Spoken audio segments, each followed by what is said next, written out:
Turn to Psalm 127, verse 3.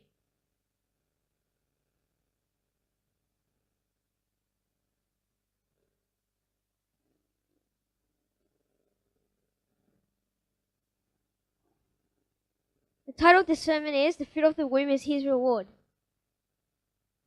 If you look at verse 3, it says, Lo, children are a heritage of the Lord, and the fruit of the womb is His reward.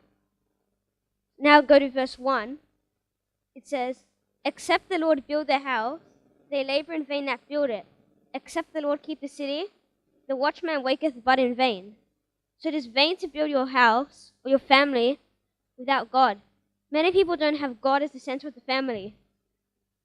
This is why these days there is divorce and children out of order and control. The Lord should be in the center of the city. Cities don't have God are all vain. Same with the church. The church should have God. Now look at verse 2. It said, It is vain for you to rise up early, to sit up late, to eat the bread of sorrows, for so He giveth His beloved sleep. Lo, children are a heritage of the Lord, and the fruit of the womb is His reward. So if you go back to verse 2, it shows that it isn't profitable to rise up early or sit up late. God gives us sleep. God rested on the seventh day. It was an example for the Sabbath. We don't have the Sabbath. But it is also an example of working hard than the resting, even spiritually. When people are in trials and they're stressed, it is hard to sleep. But God wants us to trust Him. You shall leave it in His hands and sleep. Quickly look at Exodus 31, verse 17.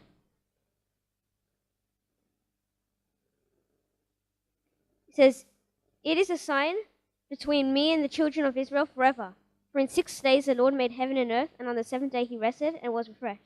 You can go back to Psalm 127.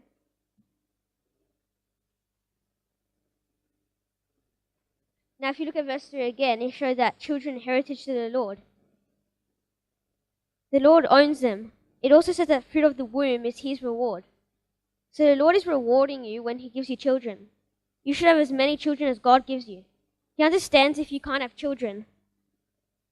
You don't need to turn to Luke 1:42, but it says, And she spake out with a loud voice and said, Blessed art thou among women, and blessed is the fruit of thy womb. So this was Elizabeth saying this to Mary. It is a blessing to have fruit. You can also have spiritual fruit, and it's a blessing when you do. You can get spiritual fruit by going out soul winning and preaching the gospel to unbelievers.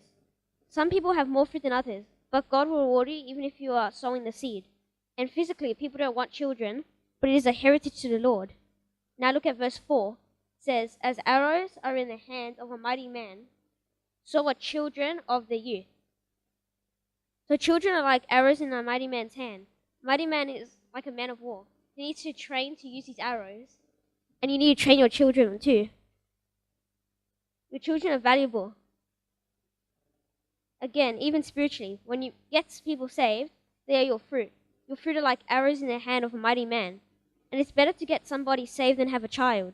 It even says the last 4 words, children of the youth. So it is good to try to have children physically when you are young. Now look at verse 5. It says, Happy is the man that hath his quiver full of them. They shall not be ashamed, for they shall speak with the enemies in the gate. So in verse 4 it said children of the youth are like the mighty man's arrows. So a mighty man is full of arrows. A man full of children is happy.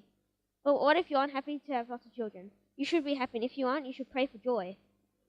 A mighty man has to train to shoot his bows. You should have as many children as God gives you, even spiritual children. You can have your quiver full of people that you get saved.